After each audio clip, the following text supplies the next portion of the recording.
Good evening and welcome to Ville News. I'm your host, Payje Davis, alongside Xavier Goodall, here to give you the latest local, state, and national headlines. Coming up in this episode, we have updates on Hurricane Lee and escaped convict roaming Pennsylvania communities and newly preserved farms in Lancaster County. Stay tuned because Ville News starts now.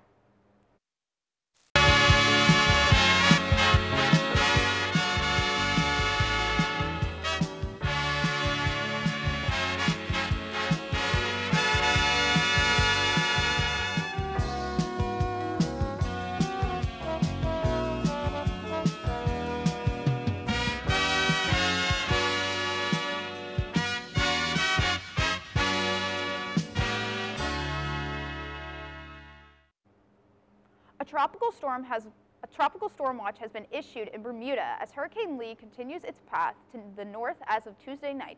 Lee has been classified as a Category 3 hurricane and has been recorded to have maximum sustained wind speeds up to 115 miles per hour.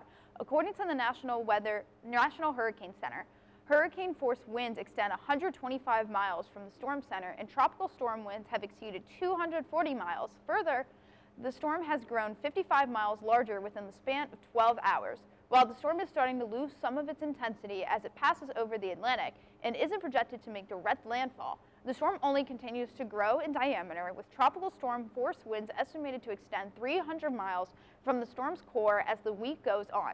Potentially damaging wind gusts, dangerous surf and rip currents are likely to hit the eastern seaboard, most especially the northeastern U.S. and New England. Lee is the 13th storm recorded during the 2023 season and continues to be tracked as it makes its way northward. Since the beginning of August, the national blood supply of the American Red Cross has experienced a significant decline of nearly 25%. This results in dangerously low levels that could potentially compromise the health of patients requiring blood in emergency situations or those who rely on life-saving blood transfusions for serious illnesses such as cancer and sickle cell disease. The blood supply has been further strained due to the consecutive months of increasing severe climate-related disasters, which have led to the cancellation of blood drives and a reduction in blood and platelet donations in affected areas. Currently, the amount of blood being donated is being surpassed by the amount of blood products distributed to hospitals. The American Red Cross is responsible for procuring 12,500 blood donations daily to meet the demands of the nation's 2,500 hospitals and transfusion facilities. It is imperative that the American Red Cross is able to provide assistance to citizens, and many are hopeful that a resolution will be reached expeditiously. When we get back, details about a deadly shooting in Pittsburgh and how a Pennsylvania escaped convict was finally captured. Ville News will be right back. At least 2 people were confirmed dead and 1 in critical condition after a shooting in Pittsburgh Hills District Monday night. Pittsburgh Public Safety reports that a total of 11 shots rang out shortly before 11 p.m., leading to the deaths of Dean Marbury and Jawan Palmer, both of Pittsburgh. Police say Marbury, age 43, was found dead at the scene, while Palmer, age 37, and another victim were able to drive to a hospital where Palmer succumbed to his wounds. Authorities are still searching for a suspect with an ATV that was towed from the scene after being analyzed for potential evidence in the case. Police are asking anyone with any information regarding the shooting to reach out and remain vigilant. An escaped convict, Danilo Cavalcante, was captured on Wednesday morning after authorities have been tracking him down for 2 weeks. He was tracked down using thermal heat technology from an aircraft before a U.S. Border Patrol tactical unit dog pinned him down. Cavalcante has been on the run since August 31st, when he escaped Chester County Prison. The arrest comes 1 day after police set a 10-square-foot-mile perimeter in northern Chester County.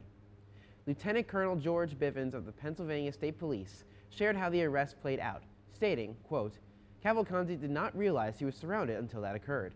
He began crawling through thick underbrush, taking his rifle with him. He resisted, but was taken into custody and no one was injured," end quote. Cavalcante was originally convicted of first-degree murder for stabbing a 33-year-old former girlfriend and was wanted for a murder in his native country of Brazil. When we get back, details about a man who shot his wife through their bedroom door and how Lancaster County is preserving more farms. Ville News will be right back. A Lancaster man fired a gun through a bedroom window at his wife, wounding her in the arm and torso. The husband, Earl Lee, had an argument with his wife around 12:30 p.m. on September 7th. Lee's wife told police that Lee shot her in the bedroom, grabbed a gun, and shot at her a few times.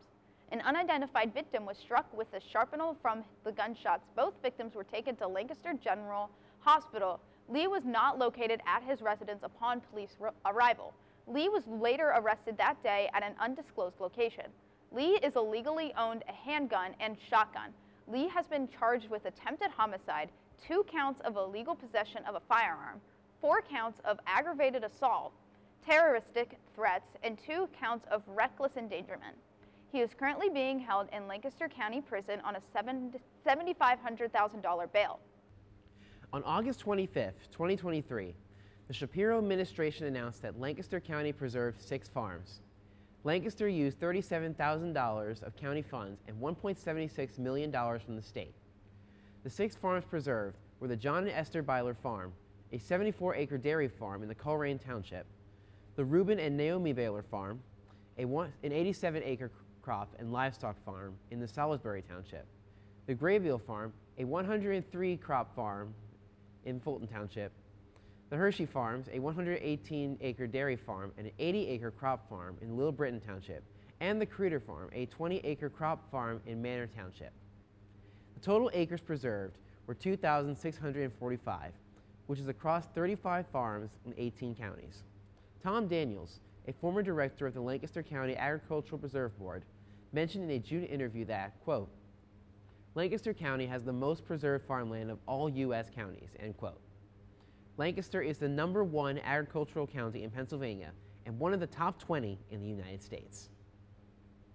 That's all we have for this week for Ville News. Thanks for watching, and make sure to tune in next week for the latest local, state, and national headlines.